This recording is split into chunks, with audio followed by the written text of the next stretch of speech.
Good morning everyone! So for today's video is mangongolekta kami ng itlog ng mga bibe. As you can see, madilim pa nung kami ay nangongolekta dahil medyo madami yan sila.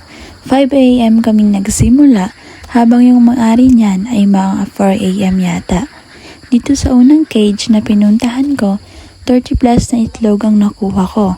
Pagkatapos naman dito, sa kabilang cage naman tayo. Nasa 50 plus yata ang nakuha ko. Di ko na matandaan kasi last year pa ang videong ito. Napakasayang experience to. Malayo nga lang sa amin ang farm na ito. Located po ito sa Malawanit, Magsaysay, Davao del Sur. Ang may-ari nito ay ang tito ng jowa ko. Mga 6 or 7 na nung kami ay natapos. Magpapakain naman ng mga bibe pagkatapos. Patapos na tayo sa pangongolekta dahil last cage na ito at mas marami akong nakolekta dito kumpara sa ibang cage kanina. Napakasarap na mambay dito. Malamig, presko ang hangin at napakaganda ng tanawin.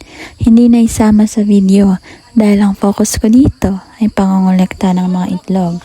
At yan lang for today's video. Goodbye!